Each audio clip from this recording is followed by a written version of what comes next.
Bien, iglesia y amigos, vamos a estar en estos minutos con la ayuda del Señor examinando y profundizando el texto bíblico que acabamos de hacer todos juntos lectura. Mateo 12, 38 al 42, manténgalo allí junto a usted. Y este sermón se titula La grandeza de Cristo Jesús o la excelencia de Cristo Jesús, como le desee llamar, la grandeza o la excelencia de Cristo Jesús. Mateo 12 es un proceso de incredulidad permanente, persistente, obstinado. Es un estado impenitente. Cuando uso la palabra impenitente me refiero a que no hay arrepentimiento. Y aparte, un endurecimiento creciente, cada vez más grande, cada vez mayor, hasta donde hay un punto donde ya no hay un retorno, donde no hay marcha atrás. El endurecimiento avanza y avanza y avanza, y así las personas pueden vivir y morir en ese estado de impenitencia. Pero al mismo tiempo, en el texto anterior, el Señor Jesús da un rayo de esperanza. ¿A quiénes? A todos aquellos que se lamentan por su pecado. La Escritura dice: ¿en qué se ha de lamentar el hombre viviente? ¿En qué debemos lamentarnos? Laméntese el hombre en su pecado. Ese texto es Lamentaciones 3:39. ¿Cuál es el rayo de esperanza? El Señor Jesús dice: todo pecado que cometieren los hombres les será perdonado. ¿A quiénes? A los que reconocen su única esperanza en nuestro Señor Jesucristo. A ellos es esta promesa: les serán perdonados. No importa cuán grande sea su pecado, no importa cuán numerosos sean nuestros pecados, pero nunca el perdón se ofrece a quienes confían en sí mismos. Y también veíamos que en un creyente, por gracia, su naturaleza ha sido cambiada y da fruto.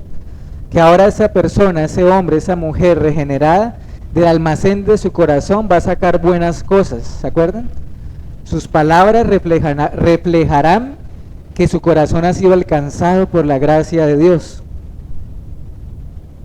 Y todo esto el Señor Jesucristo lo dice teniendo en mente, ¿qué cosa? El juicio final. ¿Se acuerdan? De toda palabra ociosa que hablaren los hombres, de ella tendrán que dar cuentas en el día del juicio. Por tus palabras serás justificado, por tus palabras serás condenado. El juicio final. Y es importante tenerlo en cuenta porque nuestro pasaje en estos minutos, el juicio final sigue estando en la mente y en la enseñanza de Cristo. No ha cambiado. Así que Dios quiera que sea tu caso y el mío, que seamos esos árboles que dan buenos frutos. ¿Ustedes se acuerdan lo que dice el Salmo 1? Que nos habla de un árbol que está plantado junto a las corrientes de las aguas, que sus hojas no caen, no se marchitan y da fruto. Dispongamos pues nuestro corazón,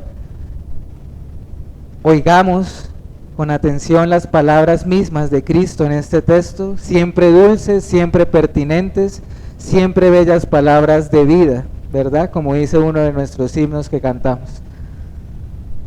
Vamos a dividir la enseñanza, la predicación, en dos grandes puntos generales. Uno, la demanda de una señal. Demanda de una señal. Y dos, la excelencia de Cristo Jesús. Uno más grande que Jonás y uno más grande que Salomón. Porque el Señor no era contencioso, sino que los escribas, los fariseos, siempre estaban allí respirándole a sus espaldas, siempre estaban acechando, acusándolo. A donde quiera que él iba, ahí habían fariseos. ¿Para qué? Para oponerse a su ministerio, para acusarlo falsamente. Y acá nuevamente, como en las anteriores ocasiones, todo se desprende ¿de qué? De una acusación, o en este caso una petición hecha por los fariseos. Los fariseos insisten, y acá su pregunta, su petición es repugnante. ¿Saben por qué, iglesia? Acá brota a flor de piel la hipocresía que había en estos hombres. Y ahorita lo vamos a ir viendo. Dice el versículo 38, no lo pierda de vista. Entonces respondieron algunos de los escribas y de los fariseos, diciendo: Maestro, deseamos de ver de ti una señal. ¿A qué respondieron los fariseos? A las palabras de Cristo, a su predicación, a su solemne advertencia acerca de lo que ellos acababan de decir, de afirmar, lo que habían cometido. El Señor los acaba de reprender fuertemente y uno podría esperar que después de una exhortación tan grave y tan grande, después de que Jesús descubriera sus pensamientos, las motivaciones de su corazón, estos hombres mostraran por lo menos alguito de temor o siquiera de vergüenza. Pero no les importa en lo más mínimo lo que el Señor los exhorta, los reprende. Vemos algo muy lejos de estar compungidos de corazón. No les vemos diciendo: Señor, ¿qué haremos para ser salvo? Como una vez le dijeron al apóstol Pedro, ¿se acuerdan? En Hechos. ¿Saben qué significa eso, hermanos? Que por más usado que pueda ser un predicador, si Dios no obra, no pasará nada. Miren, el apóstol Pedro enseñó un sermón donde había multitudes de personas y miles quedaron compungidas de corazón. Y acá está el Hijo de Dios predicando también, y lo que hay es dureza de corazón. Entonces no siempre la causa de que no hayan frutos se debe al predicador.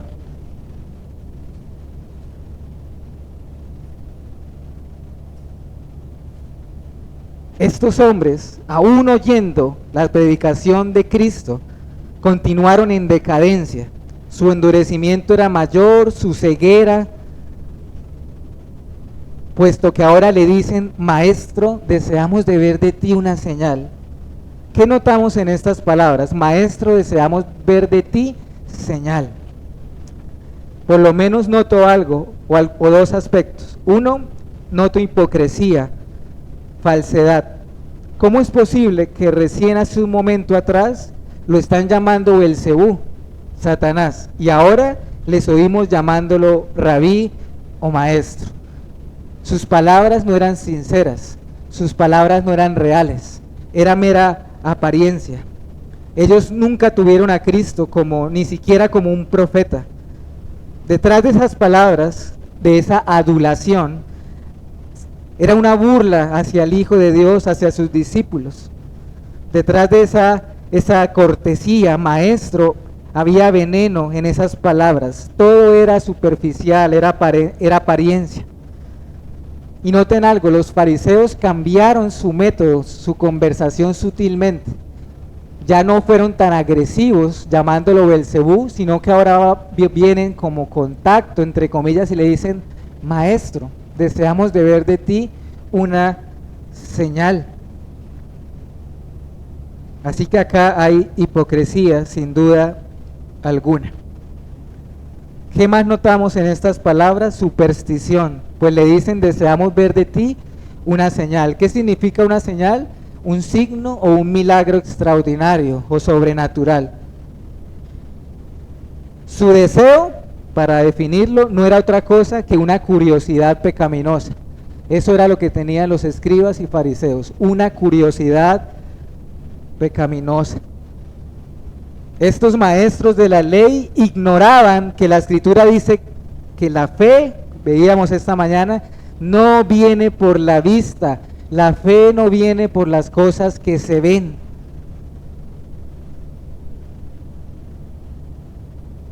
Y algo más, ¿qué más transmite esas palabras? Maestro, danos una señal. En esencia, ¿qué estaban cometiendo o haciendo estos hombres? Estaban tentando al Señor, estaban poniéndolo a prueba. En realidad estaban haciendo lo mismo que su padre el diablo había hecho con Cristo en el desierto, ¿se acuerdan? Si tú eres el Hijo de Dios, di que estas piedras se conviertan en pan. Si tú eres el Hijo de Dios, haz esto y aquello. Ahora ellos le dicen, haz una señal para que podamos creer que realmente eres quien dices que eres. Haz una señal para que podamos creer que eres el Cristo. Si eres el Hijo de Dios, hazla. Es lo que están diciendo estos hombres. ¿Qué es eso?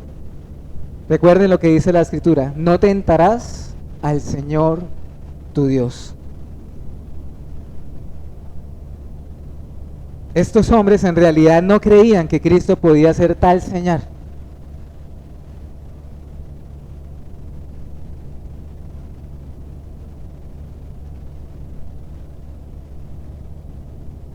Y se lo dicen a las multitudes.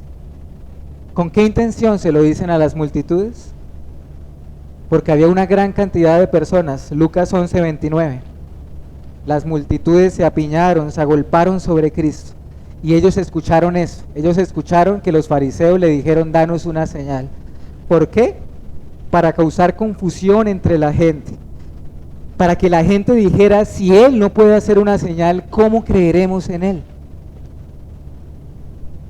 Querían que las multitudes que le seguían se sintieran decepcionadas de Él.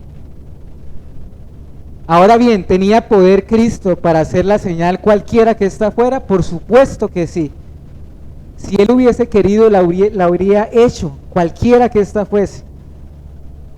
De hecho, ya para este punto, ¿cuántas señales y milagros no había obrado el Señor para autenticar su predicación y su mensaje? Pero para estos hombres no era suficiente. No era suficiente. ¿Qué haría Jesús entonces? Lo que Él debía hacer, iglesia. ¿Qué hizo Cristo? Los reprendió y se fue, se apartó de ellos.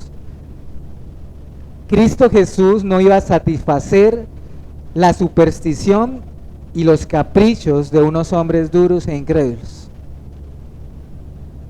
Él no hacía milagros a domicilio o a pedidos. Esta petición que hacían los fariseos era ofensiva, era insultante,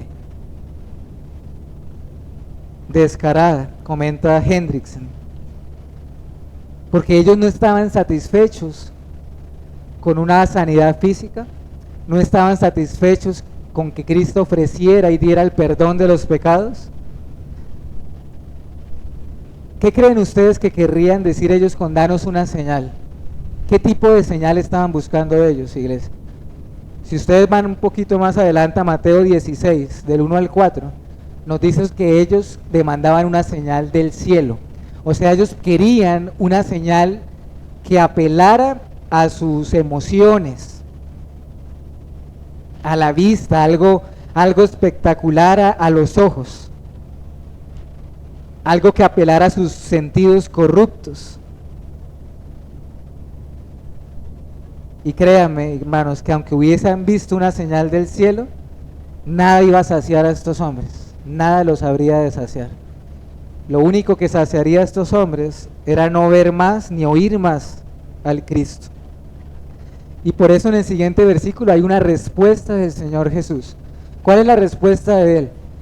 Una generación mala, perversa y adúltera demanda una señal, pero señal no le será dada sino la señal del profeta Jonás. Acá tenemos una perversa generación y un no como respuesta. Un no como respuesta. El Señor Jesús conocía sus pensamientos, sus maquinaciones y motivaciones y no se dejó engañar por sus adulaciones, maestro, maestro. Y Él les dice, su petición es propia de la perversidad de sus corazones. ¿Por qué? Porque solamente una generación malvada, otras versiones de la Biblia dice generación perversa, exige señales visibles para poder creer. Y algo llamativo, cuando el Señor, miren que acá ya el Señor no se centra solo en los fariseos, sino en toda la multitud, porque está hablando de la generación. Una generación quiere decir un periodo de personas, de tiempo. Estos hombres, sin duda, del mal tesoro de su corazón sacaban ¿qué? Cosas malas, Jesús asocia la demanda de una señal como una característica propia de un corazón caído y de una sociedad corrompida. En Lucas 11:29 él dice: esta generación es mala, pues demanda una señal.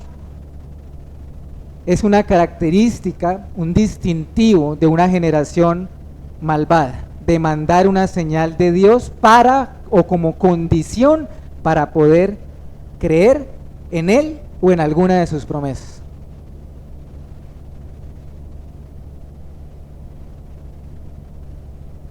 Pero agrega, generación adúltera. ¿Por qué adúltera? En los dos sentidos. En el sentido espiritual, porque ciertamente la nación de Israel y sus líderes habían sido infieles al pacto y lo habían quebrantado y le habían dado la espalda al Señor.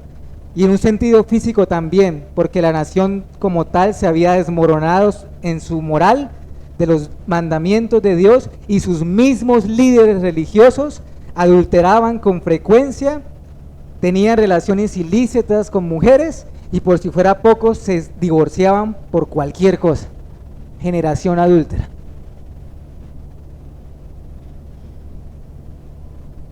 Así que él les dice en pocas palabras: no lo haré, no les daré la señal que ustedes desean. Ustedes piden señal, pero no les será dada. Marcos 8:12: de cierto os digo que no será dada señal a esta generación. Y de hecho así fue, y se apartó de ellos.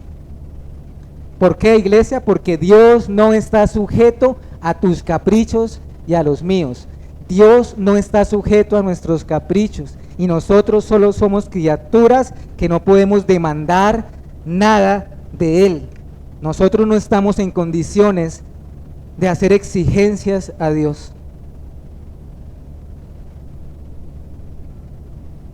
Y Él en verdad daría una señal, pero no sería una señal del cielo, sino una señal de la tierra, como lo que viene a continuación. Por eso menciona al profeta Jonás. Antes de apartarse de esta multitud, él hace estas palabras de juicio, porque lo son palabras de advertencia. Como ellos hablaban de señales y pedían señales, entonces dice el Señor Jesús que daría una señal, la señal del profeta Jonás. ¿Por qué? No para satisfacer su curiosidad, sus demandas. ¿Saben por qué daría esta señal? Porque esta señal sería parte del plan y del propósito de Dios para la redención de su pueblo. Y Jesús se refiere a esta señal como la señal del profeta Jonás. Ahora ustedes, y seguramente en ese momento muchos habrán quedado extrañados.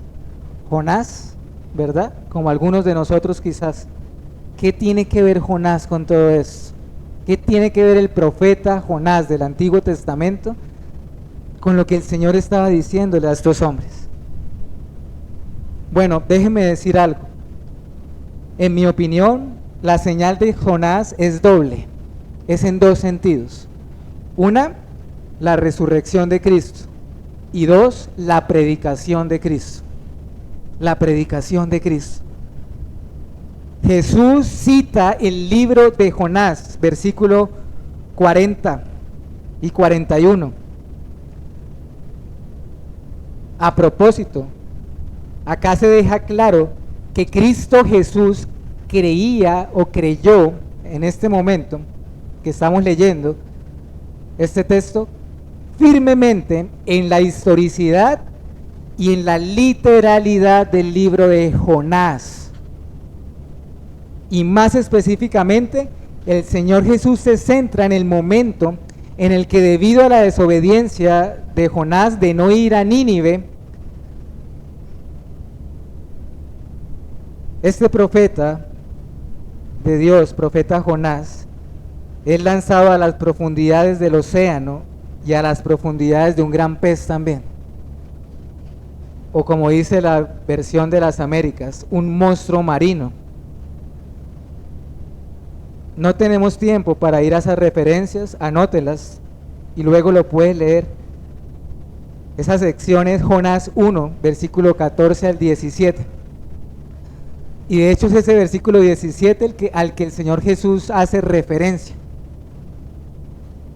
Pensemos en este momento, hermanos, iglesia, qué maravilla. El texto dice, Dios había tenido preparado, dice, un gran pez para que tragase a Jonás antes de que él muriese ahogado en el fondo del océano. La providencia divina llevó a un pez grande a que justo en ese momento y justo en ese lugar del océano y justo cuando Jonás fue lanzado, tragase a este hombre.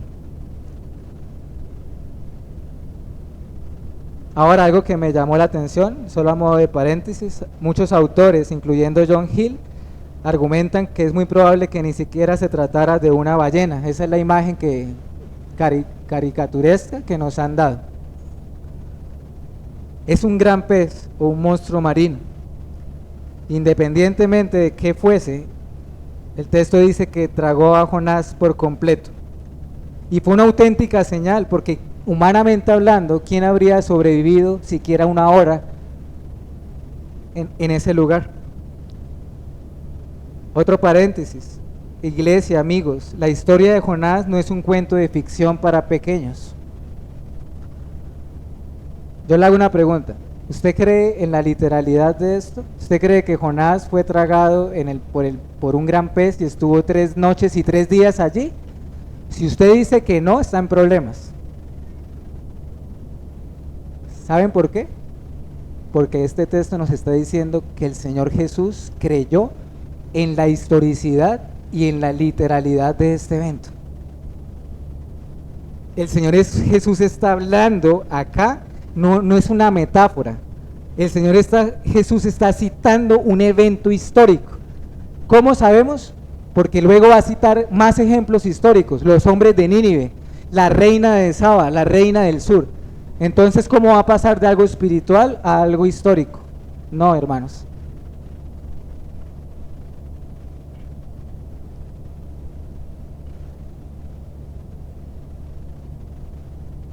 Y así que el Señor lo compara con su propia vida y ministerio. Así como Jonás estuvo en el lugar oscuro por 3 días, así también el Hijo del Hombre, o sea, él mismo, como él se llamaba a sí mismo, estaría 3 días en la profundidad de la tierra.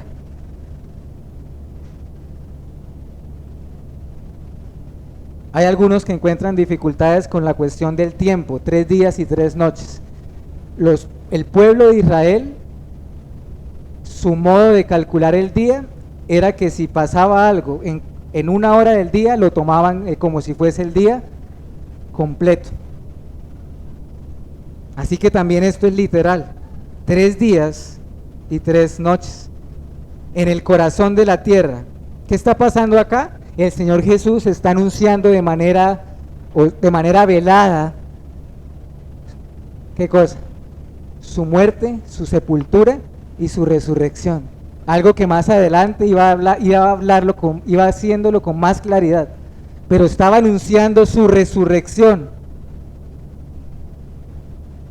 Así como el gran pez no pudo retener a Jonás, la muerte no retendría al Cristo, porque su santo no vería ¿qué? La corrupción. Salmo 16:10. La muerte del Señor fue real, su resurrección también. Así que en su momento verían esta señal. ¿Cuál señal? La de la resurrección, hermanos y amigos. Aquel día en que la piedra fue removida, el día en que el sepulcro quedó vacío, el día en que el ángel dijo, ¿por qué buscan de entre los muertos al que vive? Ese día se cumplió esta señal. Y antes de avanzar, permítame decir algo más en cuanto a la importancia de creer en lo que la Biblia nos dice. Cuidado, iglesia, con espiritualizar los textos que se deben tomar de manera, ¿cómo? Literal. Le digo algo, si no creemos que Jonás estuvo en el vientre de un gran pez por 3 días, usted y yo no tenemos ningún derecho a creer en la resurrección de Cristo. Ninguno. esto de minar la literalidad de la Biblia fueron las consecuencias de lo que siglos o años anteriores se conoce como el liberalismo teológico. ¿Saben qué es el liberalismo teológico? Hermanos, intentos de minar la autoridad de las Escrituras. Y todo empieza ¿por qué? Bueno, quizás Génesis, esos 6 días no sean literales. Bueno, quizás la serpiente no era en realidad una serpiente. Quizás el arca de Noé no era realmente un arca. Y cosas así. Haga eso y usted pronto no tendrá escrituras y no tendrá evangelio. Porque donde usted empieza a minar cosas como esas que parecen detalles, todo se desmorona, todo se desmorona. Pero esta generación incrédula y adúltera y malvada y perversa, aún viendo la tumba vacía, continuaría rechazando a Jesucristo. Entonces, en ese sentido, Jonás fue un antitipo de Cristo. ¿Cuál es la segunda parte de la señal de Jonás? La predicación de Cristo. Versículo 41.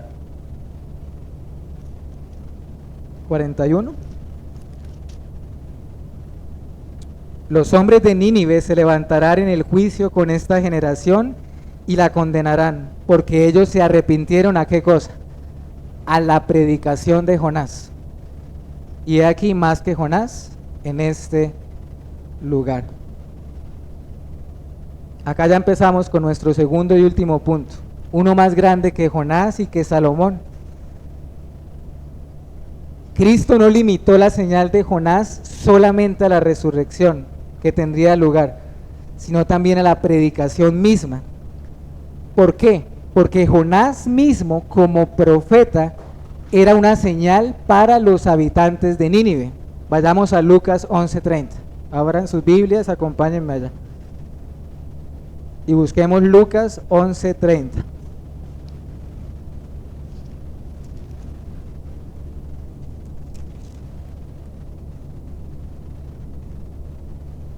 Porque así como Jonás fue, ¿qué cosa dice? Jonás fue señal a los ninivitas, también lo será el Hijo del Hombre a esta generación. Es decir, Jonás mismo como profeta constituía una señal para ese pueblo en particular. Y así también lo sería el Hijo del Hombre, Cristo, su persona, su ministerio y particularmente su predicación, su mensaje.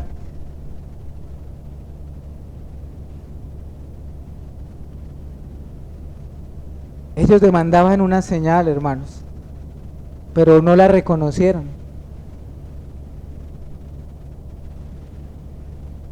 No la identificaron, recordemos.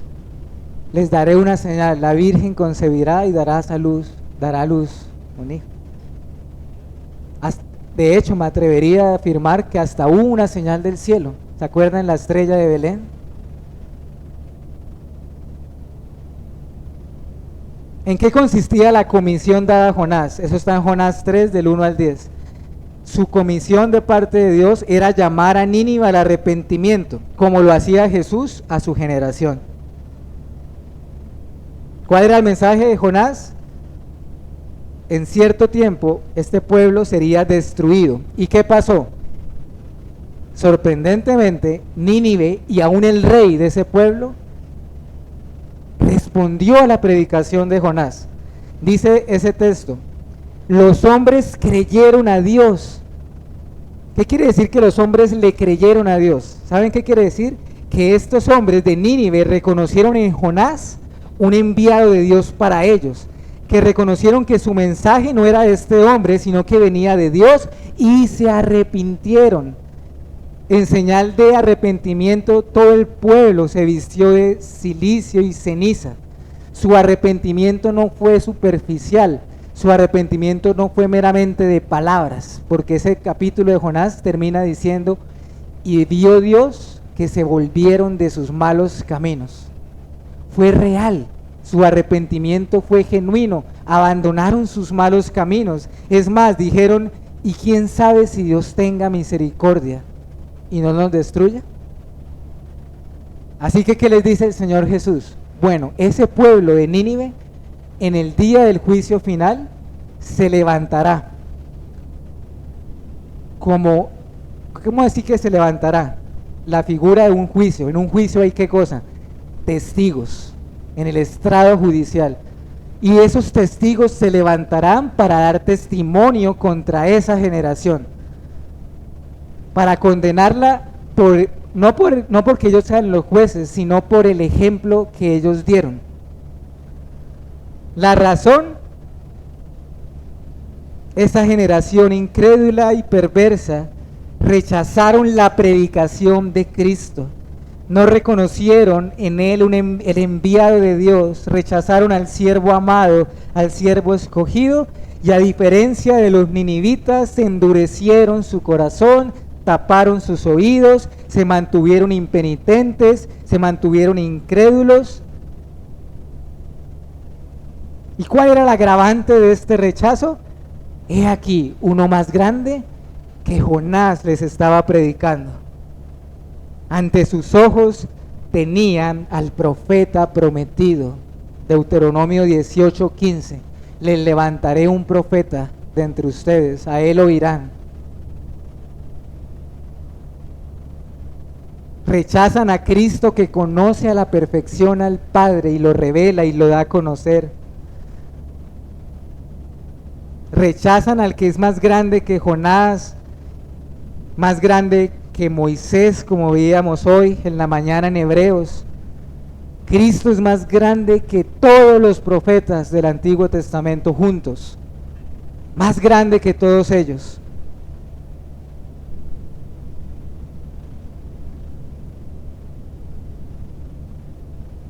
Jonás anunciaba juicios temporales, su ciudad será destruida. Cristo está anunciándole juicios eternos, o sea, en aquel día final. Pero ese pueblo se arrepintió, teniendo menos luz. Pero el pueblo de Israel era privilegiado. La luz misma vino a ellos y les estaba anunciando el reino de Dios. ¿Qué diferencias hay entre Jonás y Cristo? Piénsenlo. Jonás, un hombre desobediente, necio, pero Cristo santo y perfecto. Jonás anunció de juicio, pero el Señor Jesús también ofrecía gracia y perdón. Jonás no hizo un solo milagro, ni uno, y aún así Nínive se arrepintió. Y Cristo por años estuvo haciendo señales y milagros. Jonás era un desconocido para los ninivitas, pero el pueblo de Israel tuvo la oportunidad de tener las escrituras, los profetas, a Juan el Bautista, luego a los apóstoles. Las diferencias son enormes. Los ninivitas se arrepintieron de manera inmediata prácticamente, pero esa generación adúltera y perversa no lo hizo. Y tú, amigo, hermano, nosotros. Veamos el último versículo de nuestro texto. La reina del sur se levantará en el juicio contra esta generación y la condenará, porque ella vino de los fines de la tierra para oír la sabiduría de Salomón, y aquí más que Salomón en este lugar. Antes de finalizar o ir terminando su respuesta a los fariseos, Cristo nos trae un suceso más, histórico, bíblico. ¿Para qué? Para enseñar lo mismo, el mismo principio, la misma advertencia.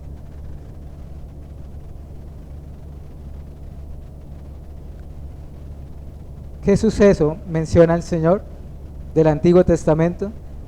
A una mujer, la reina de Saba, la reina del sur, que se encuentra con Salomón en Jerusalén.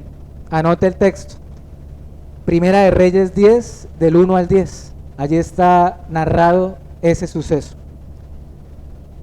Esta mujer, la reina del sur, realizó un gran recorrido, enorme recorrido por tierra. Por eso el Señor dice, viajó desde los fines de la tierra, como una manera de decir, desde un lugar muy distante, muy lejano. Esta mujer fue movida por la fama de Salomón, que había llegado a su tierra lejana. Y especialmente oyó, de entre las muchas cosas que oyó de Salomón, oyó la fama de su ¿qué? Su sabiduría que Dios le había dado. Y ella en persona fue y comprobó, puesto que dice que ella llegó y le hizo un montón de preguntas, de acertijos, y dice que Salomón le respondió todos y cada uno de ellos, de esas preguntas. Estoy parafraseando lo que pasó, lo que ustedes pueden leer en esa referencia. Después esta mujer, la reina del sur, dice que quedó asombrada, dice el texto. Es que va asombrada por el templo, que va asombrada hasta por las ropas de los siervos de Salomón, pero que va asombrada ante todo por su sabiduría.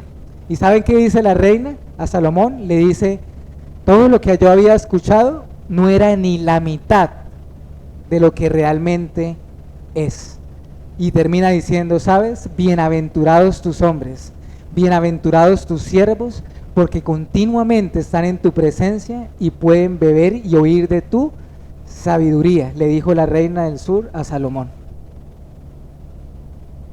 ¿A dónde quiere llegar Cristo con esta referencia? Él le dice a esa generación incrédula que esa mujer también en el día del juicio final se levantará contra ellos y con su ejemplo los va a acusar.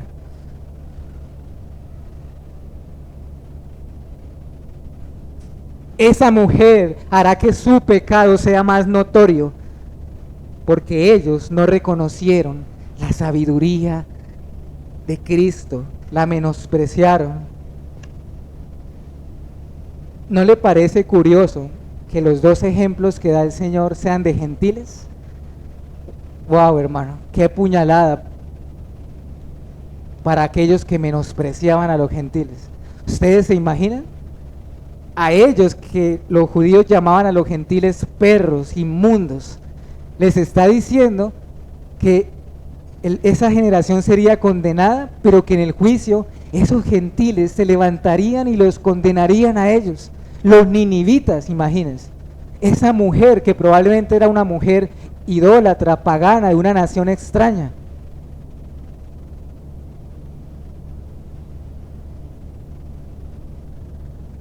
¿Cuánto se desplazó esta mujer? Dicen los comentaristas que mínimamente esta mujer viajó unos 2000 kilómetros, aproximadamente unos 6 meses, solo para llegar a Jerusalén, para oír la sabiduría limitada de un hombre. Un hombre con una sabiduría que Dios le dio extraordinaria. Pero ¿cuáles eran las palabras de Salomón? Si ustedes notan Proverbios y Eclesiastés, y no con esto no estoy diciendo que sea inspirado, pero muchos de sus proverbios eran asuntos civiles, asuntos morales, etcétera. Pero Cristo no estaba predicando eso. Cristo estaba predicando de una manera evangélica, el evangelio al corazón. Y hay muchísimas diferencias, iglesia. Pensemos en esto. Esa generación malvada y adúltera, en vez de quedar asombrada con Cristo, como lo hizo esa reina con Salomón, blasfemaron contra Cristo. Imagínense, ellos rechazaron la sabiduría encarnada, personificada. Rechazaron aquel que la Biblia dice, en él están escondidos. ¿Se acuerdan el texto? Todos los tesoros de la sabiduría y del conocimiento se hallan en la persona de Jesucristo. Colosenses 2:3.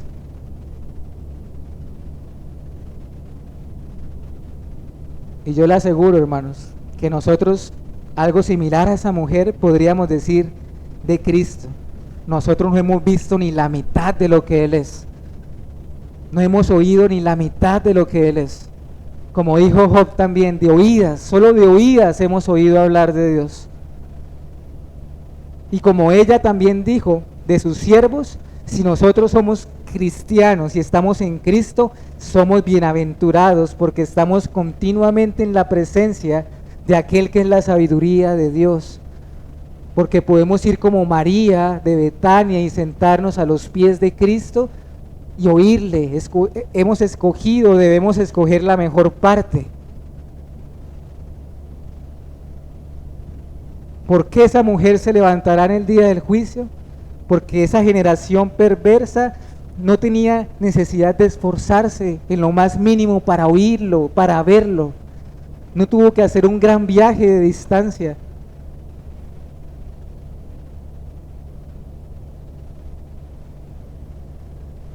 Acá hay ¿cuáles son los contrastes que hace el Señor acá? Noten los contrastes que hay. El Señor hace un contraste entre esa generación incrédula, ¿con quiénes? Con los habitantes de Nínive y con la reina del sur. Y por otro lado, ¿cuál es el otro contraste que hay? Jonás, Salomón y el Cristo. Aplicaciones prácticas. Oramos y vamos a tener el tiempo para adorar al Señor por medio de la ordenanza de la mesa del Señor. Pero prestemos atención a estas últimas aplicaciones prácticas y con eso concluimos. Presta atención a la sinceridad de tus palabras, de nuestras palabras. Prestemos atención de que nuestras palabras sean reales, sean sinceras. ¿Por qué? Puesto que Dios no se fija. Claro, Él se fija en las palabras, lo vimos hace poco, de toda palabra ociosa que hablen los hombres. Pero más allá de eso, Él se fija en el corazón donde emanan esas palabras. Y a Él no lo podemos engañar. Así que no seamos ese pueblo que le honra vanamente con sus labios para afuera, pero un corazón distante, lejos de Cristo. 2. Iglesia, no olvidemos que lo que alimenta la fe es la palabra de Dios, no lo que vean nuestros ojos. Aunque un hombre sea testigo de señales grandes y maravillosas, si Dios no obra en ese corazón, permanecerá incrédulo, permanecerá endurecido. ¿Cómo podemos saber eso? ¿Tenemos algún ejemplo bíblico? ¿Qué tal si pensamos en el faraón de Egipto? ¿No vio tremendas señales? ¿Plagas? ¿No tuvo que sepultar a su primogénito? ¿Y qué dice la Biblia? Se endureció el corazón de Faraón. Porque la Biblia dice andamos por fe, no por vista. 2 Corintios 5, 7. Tercero, iglesia, hermano, cuídate, cuidémonos de no poner a prueba al Señor. El mandamiento dice, no tentarás al Señor tu Dios.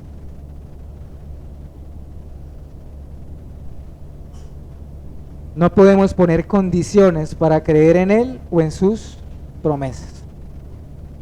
4. Alegrémonos en la señal de Jonás. Me refiero a la resurrección. Hace poco veíamos, Cristo resucitó para nuestra justificación. Sin esta señal, la resurrección, vana es nuestra fe, no hay esperanza, vana es toda predicación, dice Pablo. Ese es un precioso texto en Corintios. Ustedes ven 1 Corintios capítulo 15 y es la defensa de Pablo de la resurrección. Si Cristo no resucitó, nosotros tampoco resucitaremos. Hermano, la resurrección de Cristo es parte esencial del Evangelio. Quita la resurrección de Cristo, igual nuestra fe se desmorona por completo, es un pilar de nuestra fe.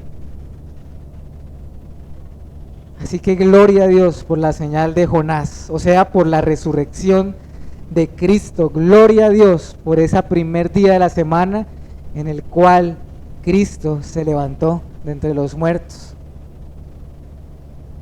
Algo más, ¿tan necios seremos de menospreciar la bondad de Dios?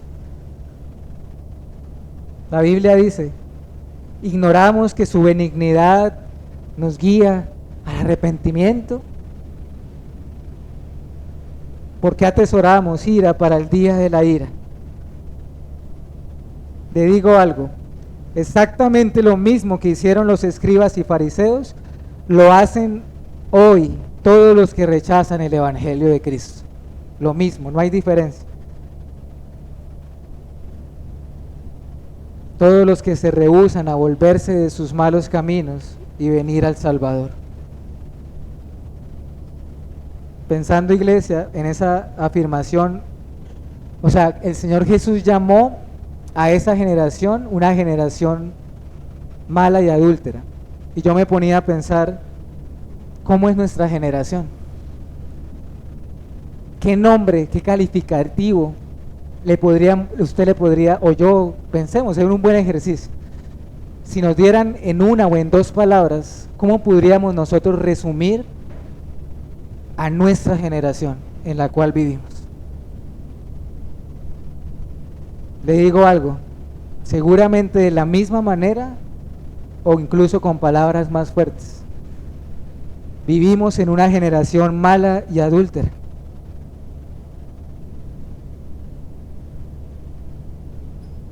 Y Dios quiera que nuestros privilegios como cristianos no caigan sobre nuestras cabezas. Porque entre más privilegiados el Señor nos conceda, más privilegios nos dé, más responsables el Señor nos hará.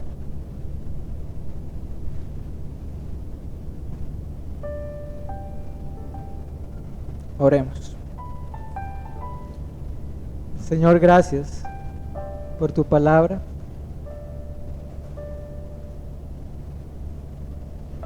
Perdona nuestra maldad, nuestro pecado. Perdóname porque a mí y a mis hermanos, porque reconocemos que vivimos en una generación mala y perversa.